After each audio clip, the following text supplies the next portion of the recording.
الحمد للہ رب العالمین والصلاة والسلام علی سید المرسلین۔ درس قرآن و حدیث۔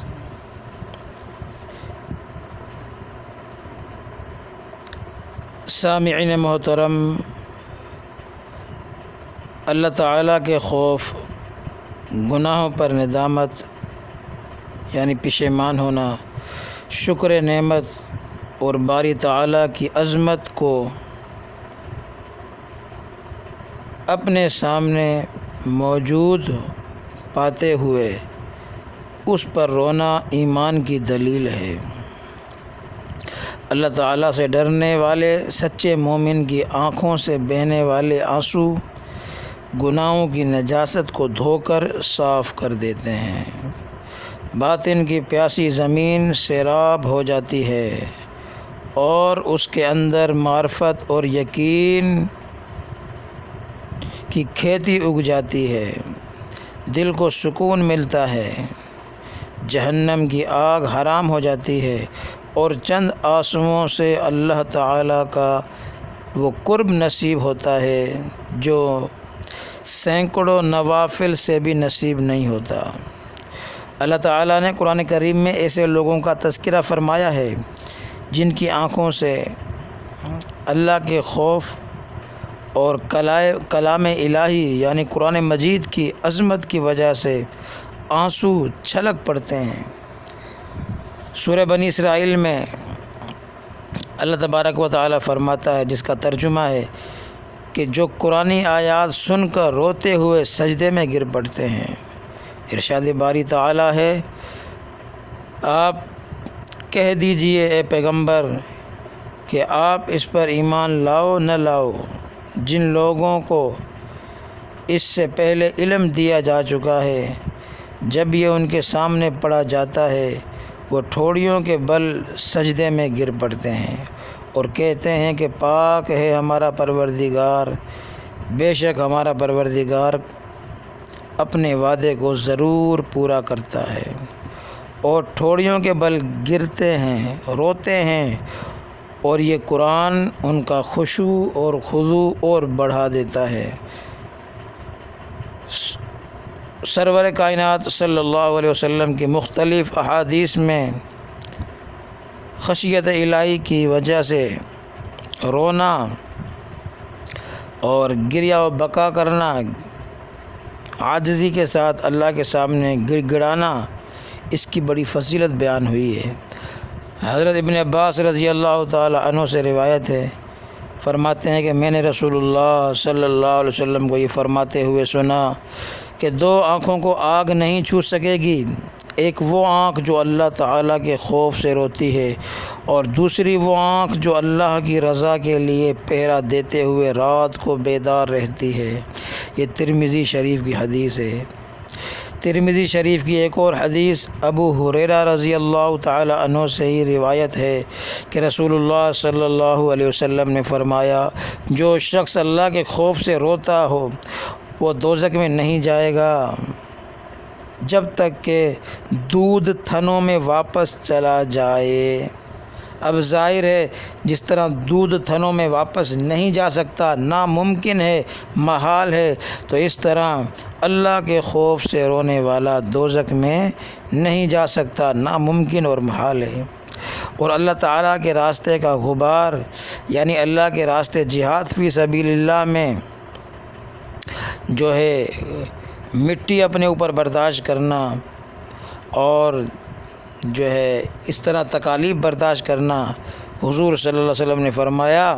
کہ جہنم کا دھواں اور اللہ کے راستے کا غبار دونوں جمع نہیں ہو سکتے۔ حضور صلی اللہ علیہ وسلم نے محض آہ بکا کے فضائل یعنی رونے کے فضائل بیان ہی نہیں فرمائے، بلکہ آپ اپنی عملی زندگی میں اللہ تعالیٰ کے خوف اور عظمت اور ہیبت کی وجہ سے کثرت سے رونے والے انسان تھے۔ حضرت عبداللہ بن شخیر رضی اللہ عنہ سے روایت ہے، وہ فرماتے ہیں کہ میں نے رسول اللہ صلی اللہ علیہ وسلم کو نماز پڑھتے ہوئے دیکھا، آپ کے سینے میں شدت گریہ کی وجہ سے، رونے کی وجہ سے ایسی آواز نکل رہی تھی جیسے ہنڈیاں کے ابلنے کی آواز ہوتی ہے۔ بہرحال رونا اللہ کے سامنے اللہ کے خوف کی وجہ سے یہ ایمان دار ہونے کی علامت ہے۔ علماء کرام نے رونے کی کئی قسمیں بیان فرمائی ہیں، ہم ان اقسام کو بیان کرتے ہیں۔ نمبر 1 قسم ہے اللہ کے خوف سے رونا، یعنی اللہ والوں کے دل میں اللہ تعالیٰ کی عظمت، کبریائی کی وجہ سے اس کا خوف پیدا ہو جاتا ہے، جس کی وجہ سے ان کی آنکھیں جو ہے ہمیشہ ایسی صورت اختیار کر لیتی ہیں کہ ان کی آنکھوں سے پانی بہتا رہتا ہے۔ انہیں اپنے چھوٹے چھوٹے گناہ پہاڑوں کی طرح دکھائی دیتے ہیں اور اپنی عبادت اور ریاضت انتہائی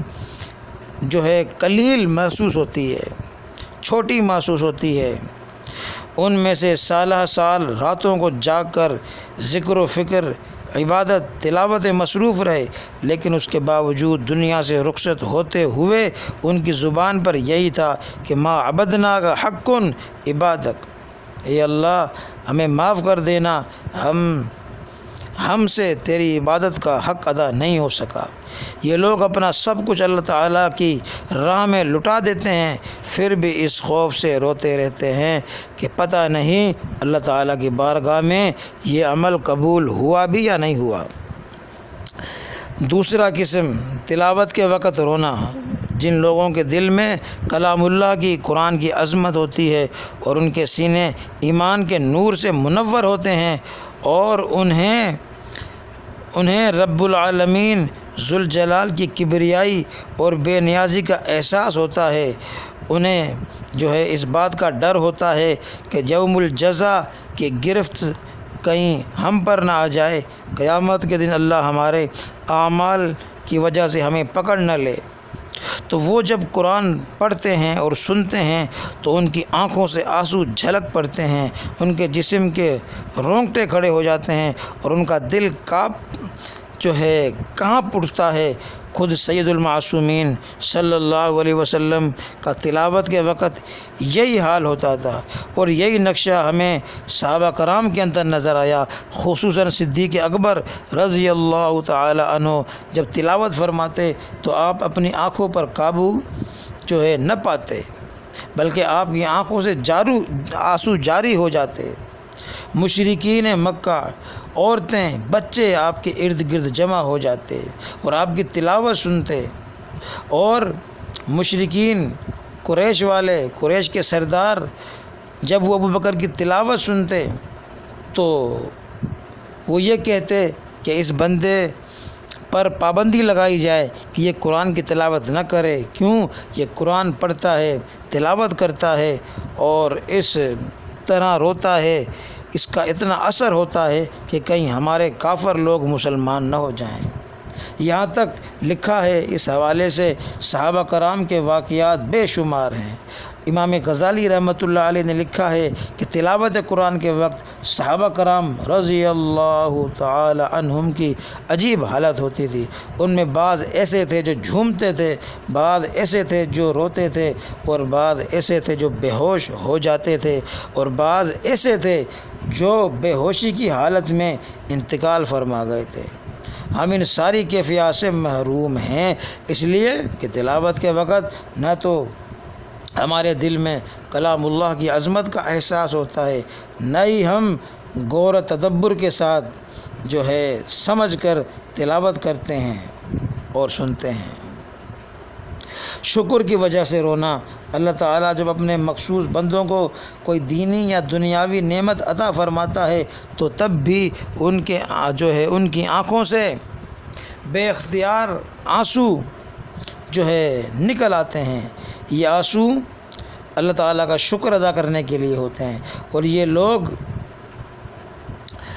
لوگ ایسے ہیں کہ اللہ تعالیٰ جب ان کو اپنی نعمت عطا فرماتا ہے تو ان کا دل یہ کہتا ہے کہ اللہ ہم تو اپنے گناہوں کی وجہ سے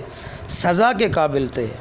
مگر اس غفور الرحیم نے سزا کی بجائے اپنا لطف اور کرم ہم پر فرمایا اور یہ نعمت عطا فرمائی۔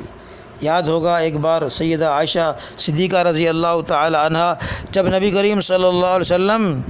کی جو ہے عبادت دیکھی اور کثرت کے ساتھ آپ کا رونا دیکھا تو عرض کیا کہ یا رسول اللہ صلی اللہ علیہ وسلم، آپ کے اگلے پچھلے گناہ اللہ نے معاف کر دیے ہیں، آپ اس قدر کیوں روتے ہیں؟ تو آپ نے جواب میں ارشاد فرمایا تھا، افلا اکون عبدا شکورا، کیا میں اللہ کا شکر گزار بندہ نہ بنوں؟ کہا جاتا ہے ایک بزرگ کہیں جا رہے تھے، راستے میں ایک پتھر کو انہوں نے روتے ہوئے دیکھا، رونے کا سبب پوچھا تو انہوں نے کہا، اس پتھر نے کہا بزرگ سے کہ آپ نے قرآن مجید کی آیت کا ترجمہ نہیں سنا ہے کہ اللہ تبارک و تعالی فرماتا ہے وقودها الناس والحجارہ، کہ جہنم ایندھن ہوگی انسان اور پتھر، جہنم کا ایندھن انسان اور پتھر ہوں گے۔ جب سے میں نے یہ سنا ہے، یعنی انسان اور پتھر جہنم کی آگ میں چلیں گے،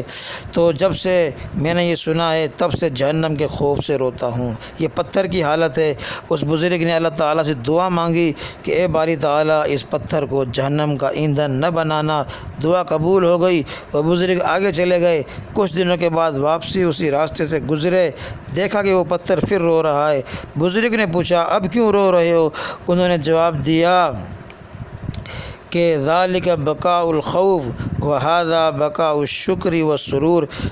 پہلے جو میں رو رہا تھا وہ اللہ کے خوف کی وجہ سے رو رہا تھا، اور وہذا، اور اب جو رو رہا ہوں وہ شکر کی وجہ سے رو رہا ہوں کہ جہنم سے آزادی مل گئی ہے، اور جو ہے جہنم کی آزادی اور شکر کی وجہ سے رو رہا ہوں۔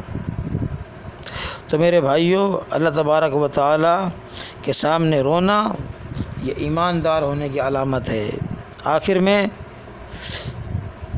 جو ہے شرعی حدود کے دائرے میں رہتے ہوئے اپنے عزیز و اقارب کی وفات پر رونا ظاہر ہے، ہر انسان روتا ہے۔ حضور صلی اللہ علیہ وسلم اپنے صاحبزادے حضرت ابراہیم رضی اللہ تعالی عنہ کی وفات پر آپ کی آنکھوں سے آنسو جاری ہو گئے۔ تو کسی عزیز کی جدائی پر رونا شرعی حدود کے دائرے میں رہتے ہوئے ٹھیک ہے۔ جب حضور صلی اللہ علیہ وسلم کی آنکھوں سے آنسو جاری ہوئے کہ آپ کا بیٹا حضرت ابراہیم آپ کی گود میں تھا اور اس کا آخری وقت تھا، حضور کی آنکھوں سے آنسو جاری ہو گئے، تو عبد الرحمن بن عوف رضی اللہ تعالیٰ عنہ اس پر تعجب فرمانے لگے۔ فرمایا یا رسول اللہ آپ بھی رو رہے ہیں؟ تو آپ نے فرمایا اے ابن عوف، یہ رحمت ہے، یہ رحمت ہے کہ آنکھ رو رہی ہے، دل غم زدہ ہے، مگر زبان سے ہم وہی بات کریں گے جس سے ہمارا رب راضی ہوگا۔ اے ابراہیم، ہم تیری جدائی میں بڑے غمگین ہیں۔ تو بہرحال رونا اللہ تبارک و تعالیٰ کو بہت پسند ہے۔ اللہ تبارک و تعالیٰ مجھے بھی آپ کو بھی ان باتوں پر عمل کی توفیق عطا فرمائے۔ وما علینا الا البلاغ المبین۔